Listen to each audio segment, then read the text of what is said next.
Pamela lent down your hair. What? It's like Rapunzel. Like she's at the top of the tower. She's number one. And we're kind of climbing. It doesn't matter, okay? We're gonna get into this. But You're Pamela so with hostile. a big week. Jesus. What's okay, that? you're so hostile. Just like, wow. Well, you're you know hot and what? bothered. When I'm in the zone and I'm introducing a segment, I had something in mind, that would tie that in. And it was so weird.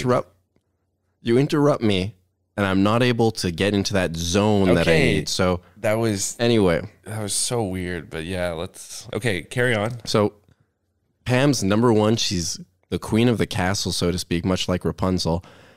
We didn't see this come before this event. Before this season started, I had her on my draft board, number 7.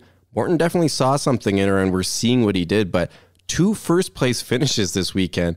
And afterwards, she was quoted as saying, "Wet and wild, just like she likes." So, of course, she did well on those water levels at the Preacher Psychedelia Classic. So, what are your thoughts on that weekend and just the shocking back-to-back podium finishes for Pamela? Yeah, she felt very comfortable, maybe too comfortable when it was kind of, it was wet and rocking and, things were just loose and fun. And she was totally in her element at that water park. So, yeah, no. And I think, we were also in our element at the water park watching it take place. So it was, it was, I think I was a little higher on Pam. Like we said, when the season was getting started, a lot of mystery, but you think to yourself, why is Midas and Slam fighting over this girl? And there had to be something special. And I think we saw that on the track.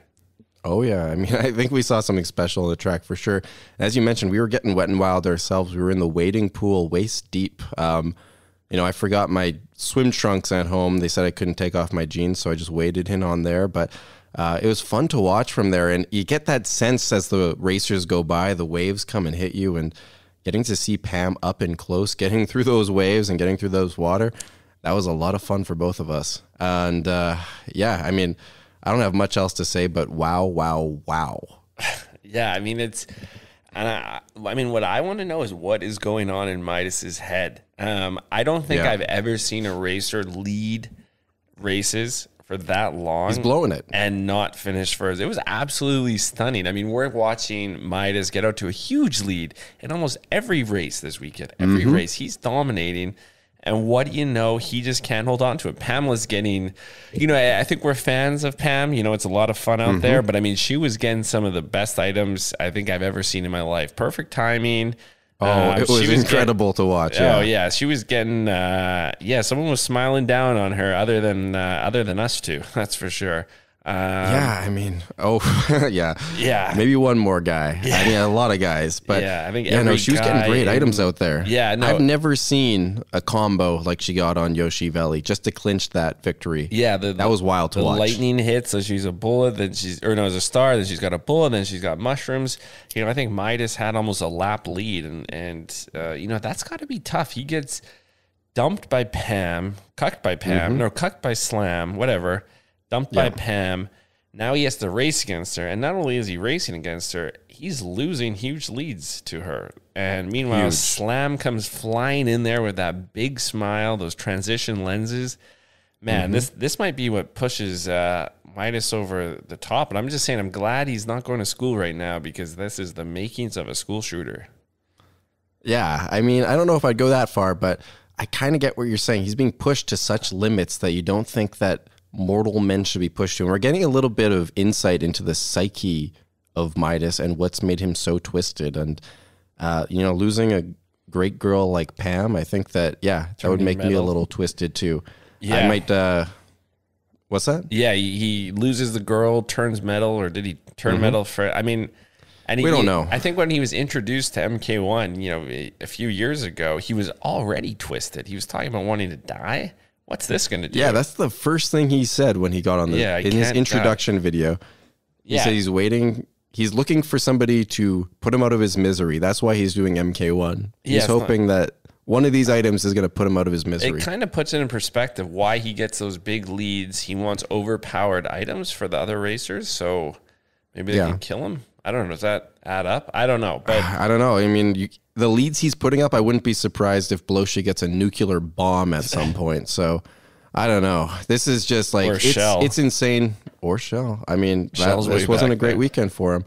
But this is one of those things that, man, like, yeah, as you say, he puts up these huge leads. He's such a dominant, pure racer. And boy, oh boy, do I look forward to seeing him on the track and maybe some pure races in some of these events that are outside the MK1 season and MKS season. But when it comes to the items and it comes to that chaos of the track, he just really struggles in that second and third lap. And it just seems like he's having a tough time recovering after just dominating for 2 laps every time. You know, and this might be controversial, especially after watching what SB did, the Gilly, but I honestly don't think I've seen a faster racer in my entire life than Midas. He might be the best. I would love to, honestly, if MKS, I know that he's got, you know, we've got those one-on-one matches that are going to be coming up in the future. None of them have been announced yet, but obviously, I think Midas has Marky Mark in his sights first due to some of the chatter we hear behind the scenes. But I mean, an SB Midas one-on-one, no items, that could be a hell of a race. Man, I mean, that could be a hell of a race. It kind of makes me wonder if the MK1 commissioner's throwing Marky Mark to the wolves. I mean, racing Midas one-on-one, boy, where items aren't nearly as much of a factor. That's a tough matchup for SB, let alone Marky Mark. Yeah, and Marky Mark's always been the savvy vet. You know, he comes out of the pack and he finds ways to win races. He knows how to use items. He knows how to weather the chaos. I mean, if you combined Marky Mark and Midas into one racer, that may be the best damn racer I've ever seen in my entire life. Man. By far, easily.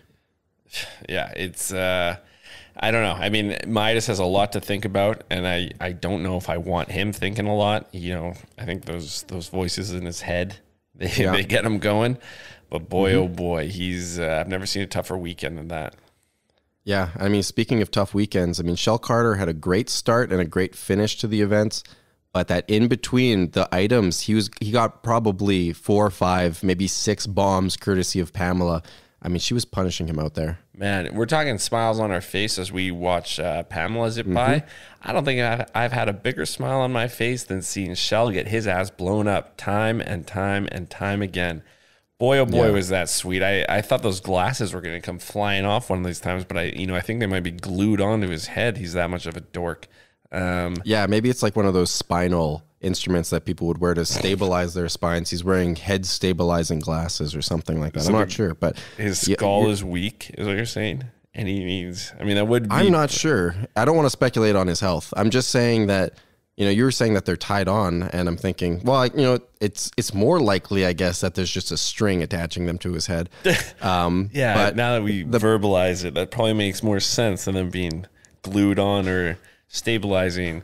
So I think he has a string. Because I was thinking almost like, you know, when people have those like neck stability things, they've had like terrible car accidents and they have a big metal ring around their head and it goes down to their shoulders. I was thinking of that for his glasses, but that doesn't make any sense.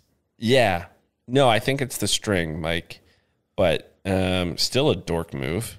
I think we can agree. A bit of a dork move. What are you going, kayaking? Yeah, I mean, it's embarrassing. Slam doesn't have a string. He's just got cool transitions. Oh, yeah, those are very cool. But, yeah, Shel, I mean, it's for all this talk, you know, he kind of thought he was going to be the star of MKS, and, you know, he talked the talk. He was trying to get all these sponsorship deals. He's going to P.F. Chang's.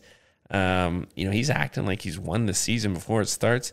And what do you know? He can't, you know, it looked like he couldn't hang. It looked like he couldn't hang this weekend, and nothing makes me happier, Mike. Yeah, I mean, he had some great events that you see that he has it in him, but I mean, when he's faced any adversity, he got those lightnings, he got those bombs, he got all that kind of stuff in the middle. Wasn't looking good for him. Wasn't looking good at all, but it's going to be exciting to see what happens with MKS. Pamela's put up a huge lead with 2 second places and 2 first. Clearly the best racer so far. So we're going to be excited. It's going to be exciting to see if Midas can claw back into it and Shel can recover next week. Otherwise, we might have Pam getting wet and wild every weekend. And that doesn't sound so bad to me, Mike.